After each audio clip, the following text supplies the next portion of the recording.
نحمدہ و نصلی علی رسولہ الکریم اما بعد۔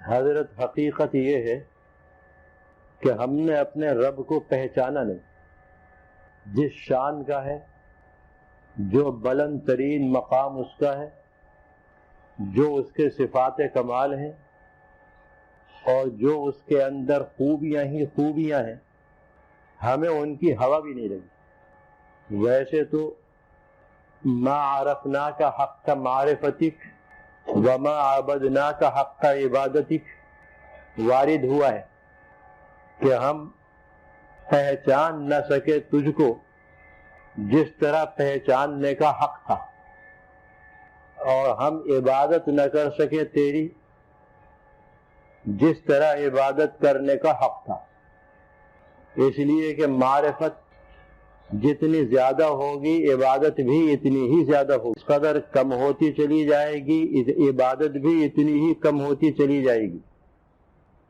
یہ بندہ ناچیز اور یہ انسان، یہ مسکین انسان کیا پہچان سکتا ہے اپنے رب کو؟ کوئی ایک آدھ شان اس کی اسے تھوڑی بہت معلوم ہو جائے تو عجیب حال ہو جاتا ہے اس بندے کا۔ کوئی ایک صفت اس کی معرفت میں آ جائے تو عجیب و غریب حال ہوتا ہے اس انسان کا کہ جس نے اس کی اتنی معرفت حاصل کر لی۔ تو حق تو یہ ہے اور حقیقت بھی ہے کہ ہم اپنے رب کو پہچان نہ سکے۔ حضرات انبیاء کرام کو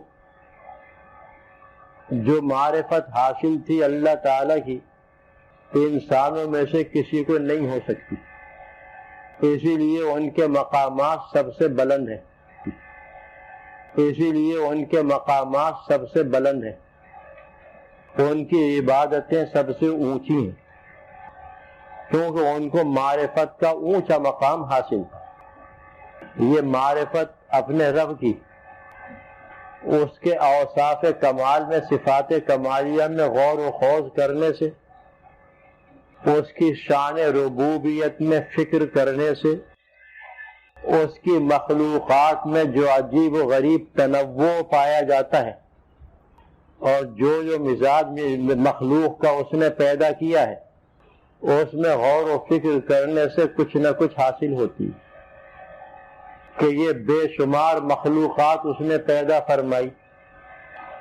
آسمانوں میں بھی، فضاؤں میں بھی، زمین میں بھی اور پورے عالم میں، اور ہر مخلوق جدا۔ ذرا اسی سے اندازہ لگا لیجئے کہ یہ انسان جس کے تمام اعضاء ایک دوسرے کے مشابہ ہیں، سر سے لے کر پاؤں تک ایک انسان کو جتنے اعضاء ملے ہیں وہ سب کو ملے، کوئی فرق نہیں۔ شکل و صورت اللہ تعالیٰ نے سب کو عطا فرمائی، اسی شکل و صورت سے انسان پہچانا جاتا ہے، لیکن ذرا اس پر غور کیجئے کہ یہ بے شمار شکل و صورت رکھنے والے جب ایک دم ہمارے سامنے آتے ہیں فوراً پہچان لیتے ہیں۔ کوئی نہ کوئی ایسا فرق ہوتا ہے کہ جس سے دوسرے سے وہ ممتاز ہو جاتا ہے۔ آپ بھی دیکھتے ہیں، ہزاروں انسانوں کو آپ نے دیکھا، پہلی ہی نظر میں پہچان لیتے ہیں آپ کہ یہ فلاں ہیں، حالانکہ شکل و صورت بھی وہی ہے، ناک نقشہ بھی وہی ہے، وہی آنکھیں ہیں، وہی کان ہیں اور وہی دوسری تمام چیزیں، مگر کچھ ایسا فرق اس نے رکھا ہے کہ جس کی وجہ سے وہ ممتاز ہو جاتا ہے دوسروں سے۔ کس قدر تنوع ہے اور کس قدر اختلاف ہے، کہیں رنگ کا اور لون کا فرق کر دیا، کہیں ناک نقشے میں فرق کر دیا، کہیں کسی اور چیز میں فرق کر دیا۔ وَمِنْ آيَاتِهِ خَلْقُ السَّمَاوَاتِ وَالْأَرْضِ وَاخْتِلَافُ أَلْسِنَتِكُمْ وَأَلْوَانِكُمْ، یہ نشانات قدرت میں سے بیان کیا گیا ہے۔ وَمِنْ آيَاتِهِ خَلْقُ السَّمَاوَاتِ وَالْأَرْضِ، اس کے نشان ہائے قدرت میں سے یہ بھی ہے آسمانوں کو پیدا کیا، زمین کو پیدا کیا۔ واختلاف السنتکم والوانکم، اور تمہاری زبانیں بھی مختلف کر دی۔ ہر خطے کی زبان الگ الگ ہے، ہر 50 میل کے بعد جا کر زبان میں اختلاف پیدا ہو جاتا ہے، چاہے وہ اختلاف معمولی ہو، اور جتنا آگے بڑھتے چلے جاتے ہیں یہ زبانوں کا اختلاف زیادہ ہوتا چلا جاتا ہے، حتیٰ کہ ایسے خطے آ جاتے ہیں کہ وہاں کی زبان دوسرے خطے والا سمجھتا ہی نہیں۔ ہر جگہ یہی صورتحال ہے پوری دنیا میں۔ واختلاف السنتکم والوانکم، اور لون اور رنگ ہر ایک کا مختلف، ایک کے ساتھ دوسرے کا رنگ نہیں ملتا، کچھ نہ کچھ فرق ضرور ہے۔ تفسیر کی کتابوں میں لکھا ہے نہ ہاں ہم اس پر قادر ہیں کہ اس کی تمام انگلیوں کے پوروں کو برابر کر دیں، جیسا وہ دنیا میں تھا ایسا آخرت میں اٹھے، قادر ہیں ہم اس کے اوپر۔ تو اس کے ماتحت لکھا ہے کہ ہر انسان کا یہ انگوٹھا جو ہوتا ہے ابہام، اس میں لکیریں اور لائنیں ہوتی ہیں، باریک باریک لائنیں۔ کیا مجال کہ ایک انسان کے انگوٹھے کی لکیریں دوسرے سے مل جائیں، نہیں ملتی۔ انگوٹھا بھی وہی ہے، لکیریں بھی اسی انداز کی ہیں، لیکن فرق اتنا ہے اس کے اندر کہ دوسرے کے نشان انگشت ایک کے ساتھ نہیں ملتے۔ چنانچہ موجودہ دور میں بھی اس کو معیار معرفت اور پہچاننے کی علامت بتایا گیا، مجرموں کی علامت بتایا گیا۔ مجرموں کا سراغ اسی سے لگا لیتے ہیں، کیونکہ ان کے نشان انگشت اور ہوتے ہیں، دوسروں کے اور ہوتے ہیں، اور ایک کا نشان انگشت دوسرے سے ملتا نہیں۔ جتنا باریکی کے ساتھ اور دقت نظر کے ساتھ غور کریں گے، معرفت حاصل ہوتی چلی جائے گی۔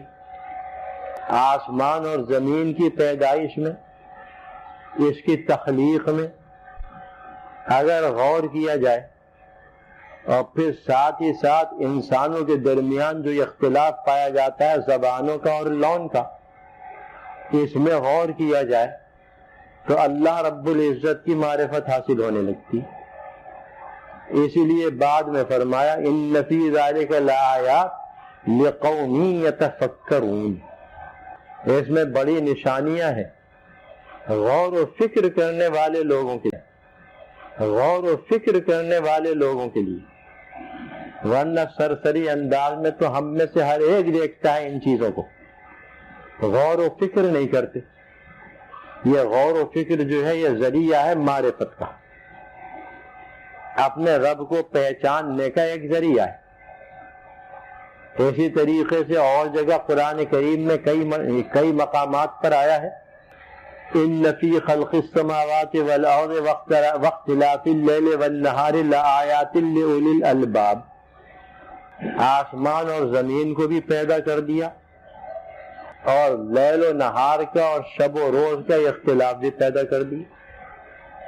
ہے یہ ایک سرسری سی چیز جس کو ہم دیکھتے ہیں اور ہمارے سامنے گزرتا ہے سب، لیکن فرمایا کہ ذرا عقل مند لوگ جو ہوتے ہیں وہ ان میں غور و فکر کر کے اپنے رب کو پہچان لیتے ہیں۔ گویا مخلوقات جو متنوع اور اس عالم میں پھیلی ہوئی ہے، اس کی تخلیق میں اور اس مخلوق میں غور کیا جائے، معرفت رب حاصل ہوگی۔ اس کے بعد جو اس کے اندر اور صفات کمالیاں ہیں، ایک ایک صفت میں اگر غور کیا جائے تو معرفت رب حاصل ہوتی رہے گی۔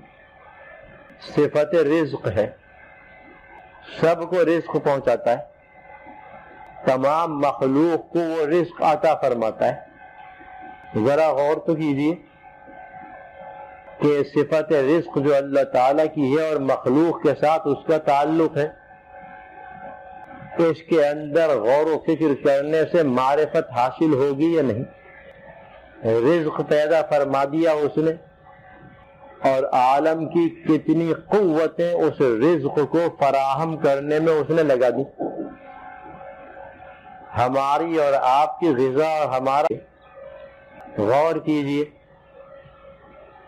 کہ دانے گندم کے پختہ ہونے میں، اس کے پیدا کرنے میں، اس کو سیراب کرنے میں، اس کو بلاؤں سے محفوظ رکھنے میں، اور پھر اس کو کاٹنے میں اور کاٹ کر پیسنے میں اس عالم کی کتنی قوتیں کار فرما ہیں، ہم اندازہ نہیں لگا سکتے ان قوتوں کا۔ سورج کی روشنی سے لے کر زمین کی ہوا اور پانی تک،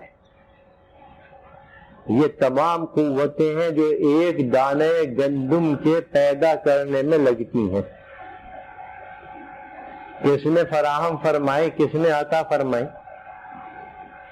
پھر وہ رزق کا معاملہ کہ ہر مخلوق کو رزق پہنچانے کا وعدہ ہے، کسی نہ کسی راستے سے وہ پہنچا دیتا ہے، کوئی رزق سے محروم نہیں رہے۔ اور کریں اپنے رب کی معرفت حاصل ہوگی۔ اللہ تعالیٰ کی صفات کمالیہ لامتناہی، غیر محدود، اس لیے حق معرفت ادا نہیں ہو سکتا، معرفت کامل طریقے سے حاصل نہیں ہو سکتی۔ اس کی صفات کمالیہ تمام کی تمام غیر متناہی اور لامحدود، اور اس انسان مسکین انسان کی عقل بہت چھوٹی سی، محدود بھی، مختصر بھی، تنگ بھی۔ انسانی عقل کی پرواز بہت ہی، یہ کہنا چاہیے کہ کم ہے، مختصر سی پرواز ہے، وہاں سے وہ واپس آ جاتی۔ تو لامتناہی صفات کمالیہ کا احاطہ یہ مختصر سی عقل انسانی کیسے کر سکتی، کیسے کر سکتی؟ اس لیے اعلان ہوا کہ ما عرفناک حق معرفتی، ہم نے معرفت کا حق ادا نہیں کیا، ہم پہچان نہ سکے جس طرح پہچاننے کا حق تھا۔ کیسے پہچان سکتے ہیں؟ ہاں، جتنا غور کرتے چلے جائیں گے اس کی صفات کمالیہ میں، اس کی شان ربوبیت میں اور اس کے دوسرے اوصاف میں، معرفت اتنی ہی زیادہ ہوتی چلی جائے گی۔ یہ معرفت جتنی زیادہ ہوتی ہے اتنی ہی عبادت کا شوق بھی زیادہ ہوتا ہے اور عبادت بھی زیادہ ہوتی ہے۔ اسی قدر اطاعت و فرما برداری کا جذبہ پیدا ہوتا ہے اور پھر اطاعت و فرما برداری میں زندگی لگ جاتی۔ چنانچہ حضرات انبیاء کرام علیہم السلام جن کو تمام انسانوں میں سب سے زیادہ معرفت حاصل تھی، ان کی پوری زندگی کو دیکھ لیجئے کہ ایک لمحہ بھی نافرمانی میں نہیں گزرا۔ معرفت کا یہ اثر تھا کہ ایک لمحہ بھی اللہ تعالیٰ کی نافرمانی میں گزر ہی نہیں سکتا۔ تمام لمحات زندگی اور تمام اوقات حیات وہ سب کے سب اللہ تعالیٰ کی فرما برداری میں گزرے، کیونکہ ان کو معرفت کا اونچا مقام حاصل ہے۔ اور جس کو معرفت بالکل حاصل نہ ہو، جیسے کفار یا اس زمانے میں فساق اور آزاد، ان میں اطاعت و فرما برداری کا جذبہ ہی نہ ہوگا، ان میں نیکی کا کوئی جذبہ پیدا نہ ہوگا، اس لیے کہ انہوں نے اپنے رب کی معرفت سے اپنے آپ کو محروم رکھا، اور یہ معرفت ہی بنیاد ہے تمام عبادتوں کی، تمام فرما برداریوں کی، تمام اطاعتوں کی۔ ما عرفناک حق معرفتک وما عبدناک حق عبادتک، جب معرفت کا حق ہم ادا نہ کر سکے تو عبادت کا حق کیسے ادا کر سکتے؟ اس لیے میں نے جو یہ شروع میں عرض کر دیا بالکل صحیح ہے کہ ہم نے اپنے رب کو پہچانا نہیں، یہ حقیقت، مگر اس پر مزید ستم یہ ہے کہ ہم نے رب کو پہچاننے کی کوشش بھی نہ کی، اپنی اپنی صلاحیت پہچاننے کی کوشش بھی نہ کی۔ اپنی اپنی صلاحیت کے مطابق رب کو پہچانا جا سکتا ہے، اپنے پروردگار کو پہچانا جا سکتا ہے، اپنے اپنے غور و خوض اور اپنی عقل کے مطابق اس کی معرفت حاصل ہو سکتی ہے۔ مگر افسوس اس کا ہے کہ ہم نے اس کی طرف توجہ نہ کی اور اپنے آپ کو اپنے رب کی معرفت سے آشنا نہیں بنایا۔ اسی وجہ سے ہمارے بہت سے بھائیوں کی اور خود ہماری حالت یہ ہے کہ ہماری زندگی نافرمانیوں میں گزرتی ہے، بلکہ میں تو یہ کہوں گا کہ نافرمانی کا جذبہ اسی وقت آتا ہے کہ جب معرفت حاصل ہو جائے، اس کی طرف توجہ نہ ہو۔ اس لیے معرفت حاصل کرنے کی فکر کی جائے۔ قرآن کریم نے اس کی معرفت کے طریقے بتا دیے، تو غور و خوض کرو، سوچو اور سمجھو کس نے پیدا کیا، کیا کیا احسانات کیے، کس طرح ہماری تربیت فرمائی، نہ صرف ہماری بلکہ پوری کائنات کی۔ جتنا غور کرتے چلے جائیں گے معرفت حاصل ہوتی چلی جائے گی، اور جب معرفت حاصل ہو جائے گی تو لا محالہ اس کی اطاعت و فرما برداری کا جذبہ بھی پیدا ہوگا۔ جب معرفت پس پردہ چلی جائے گی، نظروں سے اوجھل ہو جائے گی، جذبہ آ جائے گا۔ اس میں کوئی شک نہیں کہ فرشتوں کو معرفت حاصل ہے اپنے رب کی، بالخصوص وہ فرشتے جن کو قرب الہی حاصل ہے بارگاہ الہی میں، جیسے حاملین عرش، وہ فرشتے جو عرش کو اٹھائے ہوئے ہیں، اور وہ فرشتے جو ان سے بھی بلند ہیں، جس قدر قرب بارگاہ الہی سے فرشتوں کو حاصل ہو رہا ہے وہ ان کی معرفت کی وجہ سے ہو رہا ہے۔ ان کو معرفت حاصل ہے اور خوب حاصل ہے، اس لیے ان کی زندگی معصوم ہے، پاکیزہ ہے۔ وہ دوسری بات ہے کہ اللہ نے ان میں یہ صلاحیت نہیں ہے کہ گناہ کرنے کی، لیکن ان کی زندگی اتنی پاکیزہ ہے کہ اگر وہ سانس بھی لیتے ہیں تو وہ بھی نور بنتا ہے، اللہ کا ذکر کرتے ہیں تو وہ بھی نور بنتا ہے، اللہ تعالیٰ کے کسی حکم کو بجا لاتے ہیں تو وہ بھی نور بنتا ہے۔ وہ معرفت وہ چیز ہے کہ جس سے کثیف اور تاریک چیزیں نورانی بن جاتی ہیں۔ کاش ہمیں بھی اللہ تعالیٰ کی معرفت حاصل ہو جائے،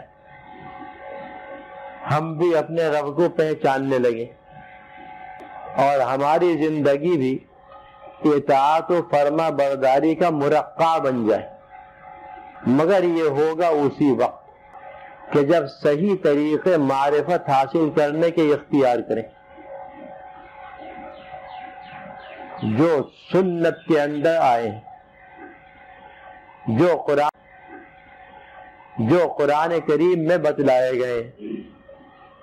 غلط طریقے حاصل کریں گے، غلط طریقوں سے حاصل کریں گے، ناکام رہیں گے۔ بہت سے دوسرے مذاہب کے لوگ یعنی کفار و مشرکین، وہ اپنے اپنے طور پر رب کو پہچاننے کی فکر کرتے ہیں اپنے عقیدے کے مطابق۔ کوئی تثلیث کے عقیدے کے ساتھ پہچاننے کی فکر کرتا ہے جیسے عیسائی، اور کوئی بت پرستی کے ساتھ پہچاننے کی فکر کرتا ہے جیسے ہندو یا بدھ مذہب والے۔ یہ معرفت حاصل کرنے کی کوشش تو کرتے ہیں، اور ایسے ایسے مجاہدے کرتے ہیں کہ ہم ان کا تصور نہیں کر سکتے. آپ نے دیکھا ہوگا کہ ہندوؤں میں ایک وہ طبقہ ہے جو نفس کشی کے اندر مشہور، اور وہ بھی گیان دھیان کرتا ہے. گیان دھیان غور و فکر کو کہتے ہیں. گیان دھیان ہندی میں غور و فکر کو کہتے ہیں. وہ بھی غور و فکر کرتا ہے اور وہ اپنے عقیدے کے مطابق اللہ کو پہچاننے کی کوشش کرتا ہے. اپنے آپ کو ایسے شدید ترین مجاہدے میں اس نے مشغول کر لیا ہے کہ ان کے بدن پر تمام بدن ان کا برہنہ ہوتا ہے، صرف آگے اور پیچھے ایک پٹی بندھی ہوئی ہوتی ہے. جیسے آپ نے ہندو مچھلی پکڑنے والوں کو دیکھا ہوگا کہ وہ اسی طریقے سے رہتے ہیں، آگے اور پیچھے ایک کپڑے کی پٹی بندھی ہوئی، بالکل برہنہ. نہ وہ سردی میں کوئی کپڑا پہنے نہ گرمی میں. سخت ترین سردی، ہمالیہ کے پہاڑوں کی سردی، برفستانوں کی سردی، اس کے اندر وہ اسی طریقے سے رہتے ہیں. ایسی نفس کشی انہوں نے کی اور ایسے مجاہدے کیے، مگر ان کو رب حاصل نہ ہو سکا، رب کی معرفت حاصل نہ ہو سکی، اس لیے کہ انہوں نے غلط طریقہ اختیار کیا. غور و خوض تو کیا، گیان دھیان میں مشغول رہتے ہیں. ایسے ایسے غور و ایسے مجاہدے میں کہ تقریباً 40-50 سال پہلے میں نے ایک رسالے میں پڑھا تھا، بچوں کا رسالہ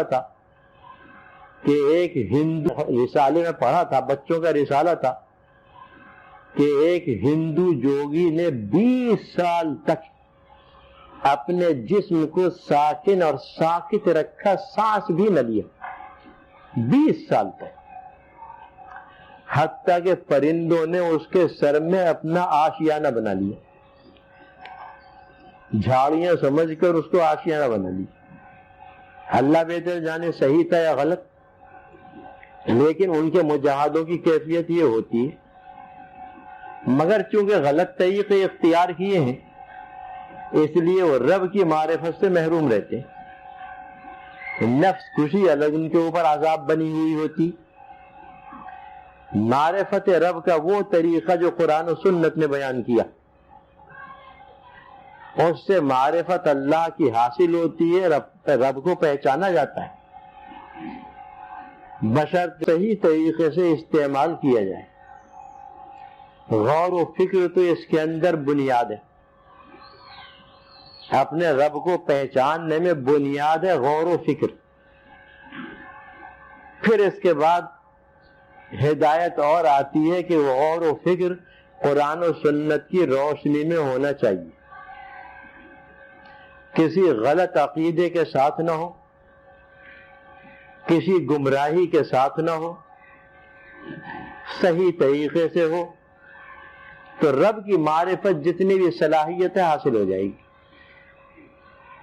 تو معرفت رب حاصل کرنے کے یہ 2 طریقے ہو گئے حضرت، غور و فکر اور صحیح طریقے سے یہ غور و فکر کرنا. اور اس معرفت رب کے بغیر حقیقت یہ ہے کہ کچھ حاصل نہیں ہوتا. یہ اللہ کا فضل و کرم ہے، انعام ہے، ورنہ ہماری کہاں یہ طاقت تھی کہ عبادت کے لیے کھڑے ہو جاتے. اچھی بری اطاعت و فرما برداری بھی کر لیتے ہیں محض اس کے فضل و کرم سے، لیکن معرفت نہ ہونے کی وجہ سے اس میں جان نہیں، اس میں روح نہیں. معرفت پیدا ہوگی روح آ جائے گی، معرفت نہ ہوگی بے جان عبادت ہوگی. میری عبادت تو ایسی ہی ہے، اللہ نے توفیق دی ہے جتنی بھی دی ہے، تو اس میں کوئی جان نہیں، کوئی روح نہیں. کیونکہ معرفت جو اس کی بنیاد ہے وہ حاصل نہیں. تو ہمیں اپنے رب کو پہچاننے کی صحیح طریقے سے کوشش کرتے رہنا چاہیے. ایک دن نہیں، 2 دن نہیں، بلکہ پوری عمر اسی کے اندر لگنا چاہیے. انشاءاللہ محروم نہیں رہیں گے، اور جتنا اپنا ظرف ہے اس کے مطابق اللہ نے چاہا وہاں سے نواز دیے جائیں گے.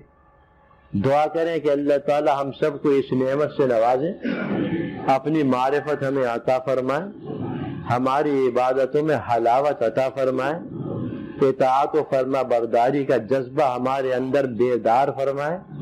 اور دعا کریں کہ اللہ تعالی ہمیں قرآن و سنت کی روشنی میں ہر مقام پر چلنے کی توفیق عطا فرمائے.